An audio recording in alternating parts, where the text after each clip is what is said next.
Bonjour.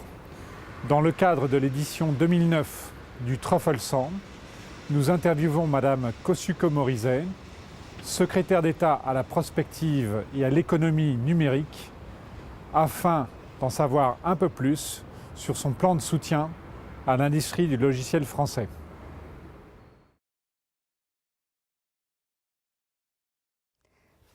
Il y a deux questions différentes qui se posent. Il y a la question de savoir si il faut avoir un volet numérique dans le plan de relance. Et c'est un sujet sur lequel je travaille avec mon collègue Patrick Devedjian qui est en charge du plan de relance. C'est vrai que pour le moment, il y a un certain nombre de mesures qui bénéficient à l'économie numérique dans le plan de relance, mais qui ne font pas véritablement un volet numérique. Je pense aux avances, enfin aux remboursements qui sont faits par l'État à l'ensemble des entreprises et qui bénéficient fortement aux entreprises du numérique qui sont très innovantes, mais c'est vrai que ce n'est pas spécifiquement ciblé sur elles, ou je pense aux 50 millions d'euros pour l'équipement numérique des salles de classe, mais c'est vrai que ça reste assez particulier. Donc est-ce qu'il faut un volet numérique dans le plan de relance?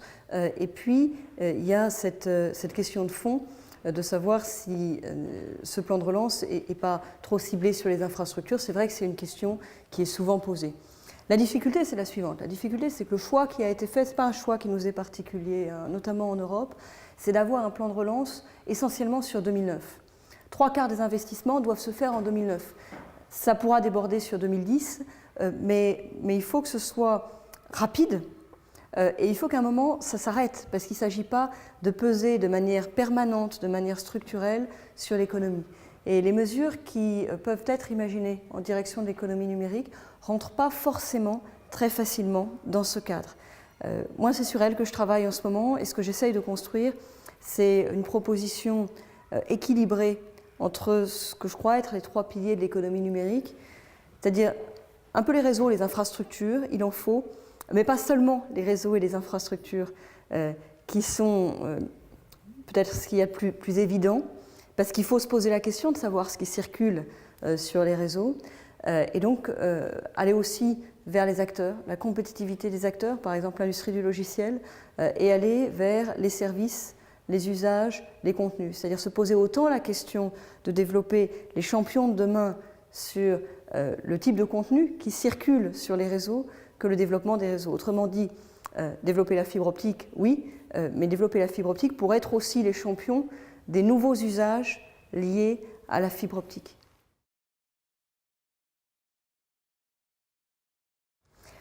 On a un problème dans le système français qui est qu'à partir d'un certain stade de développement, les entreprises ont du mal à grossir et en effet, c'est un moment où il y a beaucoup de rachats.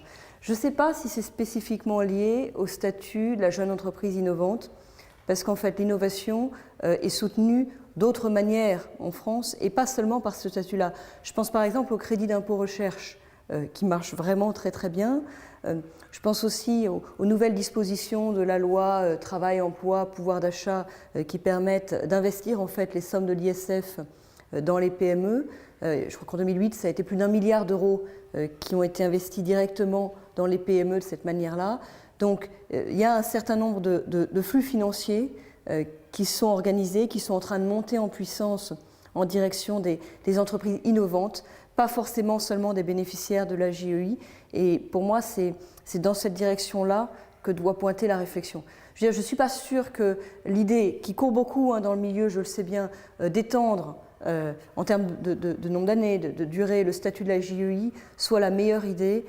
Moi, je préférerais réfléchir au soutien à l'innovation en général pour l'ensemble des entreprises et pas forcément de déclarer éternellement jeunes celles qui sont toujours un peu, mais il y a un moment où il faut aussi sortir de ces statuts-là.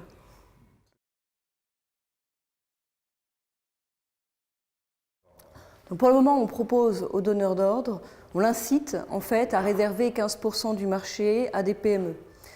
C'est une mesure nouvelle. Donc moi, mon premier combat, première bataille, c'est qu'elle soit appliquée. C'est véritablement qu'on mette en œuvre, qu'on tire parti de cette nouvelle potentialité. Après, c'est vrai que dans un deuxième temps, il y aura lieu de faire un bilan, mais il faut lui laisser le temps quand même de monter en puissance à cette mesure.